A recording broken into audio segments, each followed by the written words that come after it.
শিৱজাৰৰ ঐতিহাসিক পাথৰীঘাটত পুৱাতে সমূহীয়াভাৱে মাছ মৰাৰ আনন্দ ল'লে শতাধিক লোকে। কৃষক শ্বহীদ বাকৰিৰ সমীপৱৰ্তী দিগজ নদীত পুৱাতে এইদৰে শ শ লোকে সমূহীয়া মাছ মৰাৰ আনন্দত মতলীয়া হ'ল এইদৰে।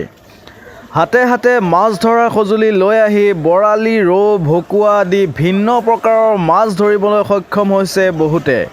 বৃহত্তৰ অঞ্চলটোৰ শতাধিক ৰাইজে এইদৰে বছৰ বছৰ মাছ ধৰাৰ আনন্দ গ্ৰহণ কৰি আহিছে। শিৱজাৰৰ ঐতিহাসিক পাথৰীঘাটত পুৱাতে সমূহীয়াভাৱে মাছ মৰাৰ আনন্দ ল'লে শতাধিক লোকে। কৃষক শ্বহীদ বাকৰিৰ সমীপৱৰ্তী দিগজ নদীত পুৱাতে এইদৰে শ শ লোকে সমূহীয়া মাছ মৰাৰ আনন্দত মতলীয়া হ'ল এইদৰে। হাতে হাতে মাছ ধৰাৰ সঁজুলি লৈ আহি বৰালি, ৰৌ, ভকুৱা আদি ভিন্ন প্ৰকাৰৰ মাছ ধৰিবলৈ সক্ষম হৈছে বহুতে। বৃহত্তৰ অঞ্চলটোৰ শতাধিক ৰাইজে এইদৰে বছৰ বছৰ মাছ ধৰাৰ আনন্দ গ্ৰহণ কৰি আহিছে।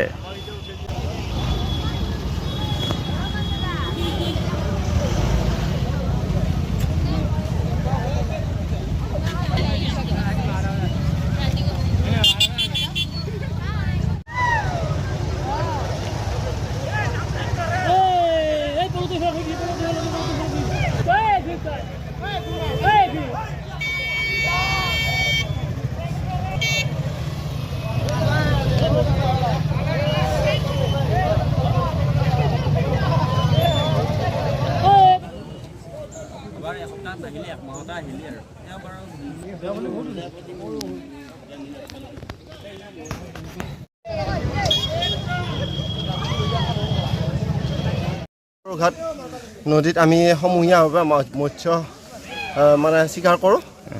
তাৰপিছত মোৰ ভাগত আজি এইটো ডাঙৰ বৰলি মাছে পালোঁ। আমাৰ এইটো আঞ্চলিক ভিত্তিত সকলোৱে মিলি, হিন্দু মুছলিমৰ কথা নাই, আমি সকলোৱে মিলি পেলাই মাছ মাৰোঁ।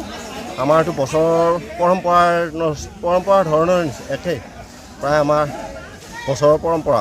ৰৌ, বৰালি, চিতল, আৰি, বাহু সকলোখিনি মাছে পোৱা যায়।